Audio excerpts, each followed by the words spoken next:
Shortly after 6 p.m. on August the 4th, an explosion ripped through the port of Beyrouth. It killed more than 200 people, wounded over 6,500, and destroyed large parts of the city. Forensic architecture was invited by Mada Masr to examine open source information, including videos, photographs, and documents, to provide a timeline and a precise 3D model to help investigate the events of August the 4th. The model is available via this link. The first photograph of the warehouse on fire was uploaded to Twitter at 5:54 p.m. We carefully geolocated this photograph by identifying the key buildings and calculated the camera's cone of vision.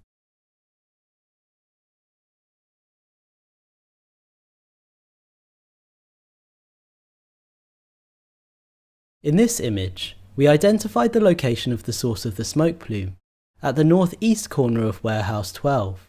Smoke plumes are continuously transforming and have a unique shape at every moment. We modelled the plume at this crucial stage to help synchronise other videos without a timestamp.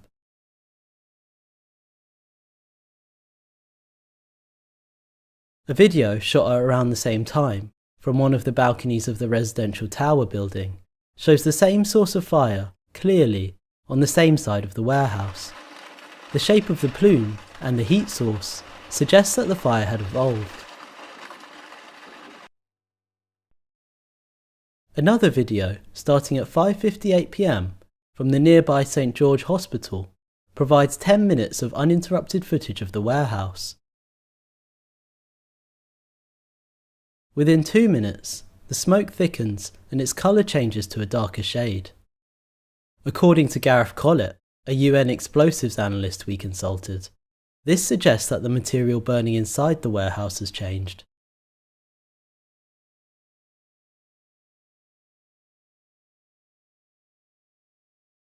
At 6:07 p.m, a new intense heat source appears on the other, northwestern side of the warehouse, here, followed by a different, larger plume.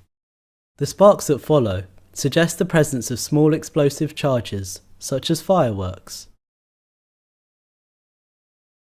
35 seconds later, at 6:08 p.m, a large spherical plume appears above the centre of the warehouse.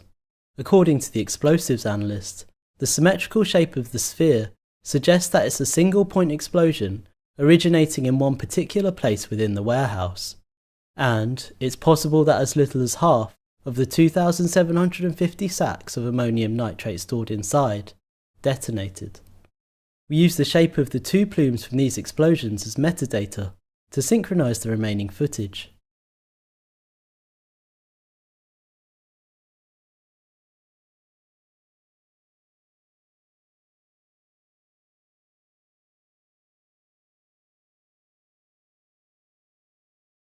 This video, taken from further back, provides an uninterrupted view of the events that followed. Within the span of 9 seconds, the spherical plume projected high into the atmosphere. Several tons of particulates thicken the air, and a red-coloured plume, 755 metres high, rose over the warehouse. We have thus identified 4 types of smoke plumes emanating from different parts of the warehouse within the space of these 14 minutes. The first plume, at 5:54 p.m, emanates from the northeast corner of the warehouse. The second plume, at 6 p.m, is from the same source point but has a darker colour. The third plume appears on the northwest side of the warehouse at 6:07 p.m. The final plume is developed from a spherical explosion located at the centre of the warehouse at 6:08 p.m. Each of these smoke plumes, with their distinct shape and colour, provide indications as to the arrangement of goods in the warehouse, the way the fire developed, and the layout of what was stored inside. A close-up examination helps in understanding the evolution of fire inside the warehouse. Early footage shows smoke leaking out of every opening, including the windows and the ceiling vents. From this point, at about 5:56 p.m, the temperature inside the warehouse started rising rapidly.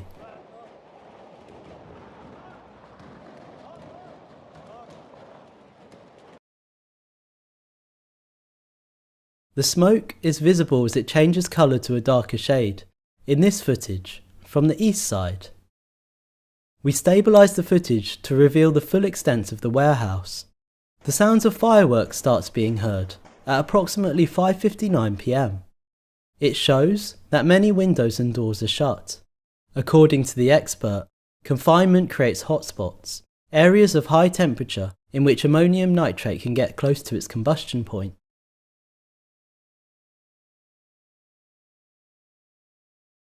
As reported by media outlets, the fire brigade arrived approximately 4 minutes after an initial call was made to the station at 5:54 p.m. In this footage, taken by the fire brigade on their arrival to the scene, the sound of fireworks continues to be heard.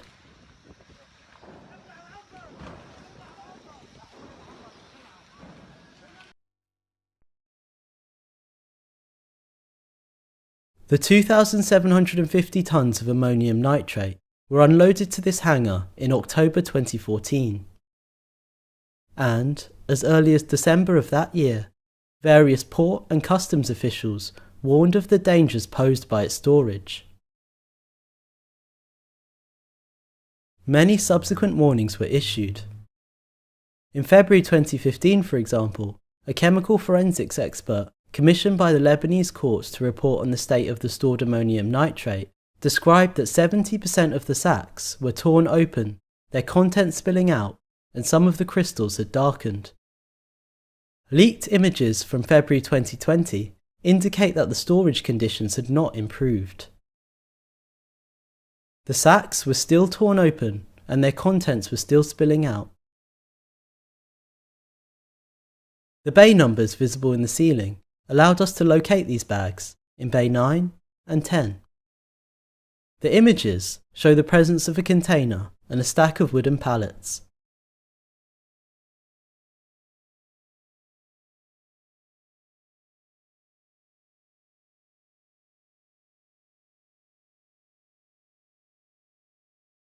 Another video, taken on December the 18th, released by news outlet Al Jadid, shows the state of ammonium nitrate bags stored at bay 6 and surrounding door 9.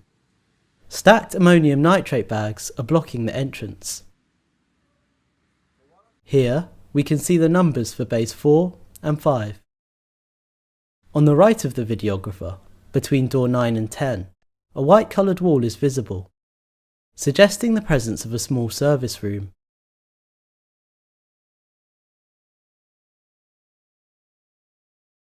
Together, these videos and images allowed us to map a total of 243 bags of ammonium nitrate in the space.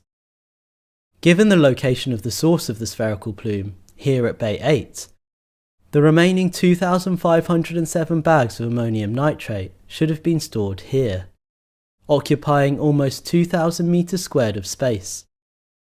But given the haphazard way the visible bags are stored, the space the entire stockpile occupied was likely larger. News reports suggest that in addition to the ammonium nitrate, the warehouse also stored 23 tonnes of fireworks, 50 tonnes of ammonium phosphate, 5 tonnes of tea and coffee, 5 rolls of slow-burning detonating cord, and 1,000 car tyres. Each of these materials burns differently.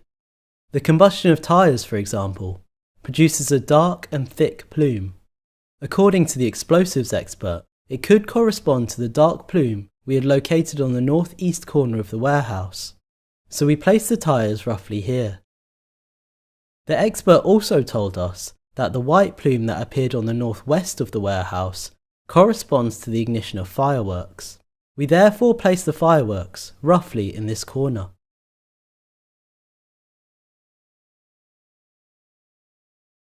From an engineering perspective, this is the spatial layout of a makeshift bomb, on the scale of a warehouse, awaiting detonation. According to Gareth Collett, ammonium nitrate is extremely difficult to detonate by fire alone. However, when confined and contaminated, this can lead to catastrophic detonation. It is sensitized by the presence of even the smallest quantity of additives, and hence should be separated.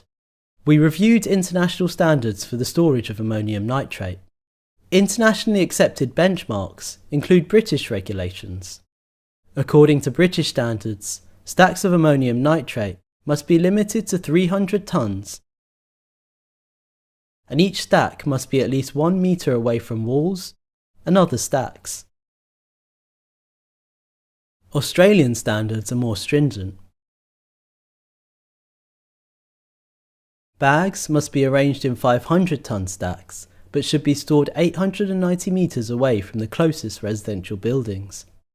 Using their equation to calculate safe distances, we can determine that a 2,750 stack of ammonium nitrate should have been stored 1,570 metres away from the closest residential building.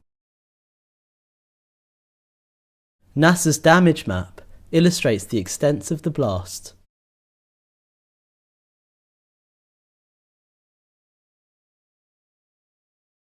All these regulations prohibit the storage of combustible or explosive materials such as tyres or fireworks in proximity to ammonium nitrate.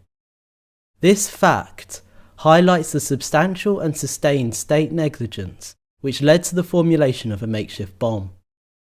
Around 1,000 of the survivors and victims' families have called for an independent investigation and public access to all relevant documents. As the search for political and economic accountability for the explosion of August 4th continues, forensic architecture and Mada Masr are making the model, the geolocated videos, and the source material used in the research publicly available via this link.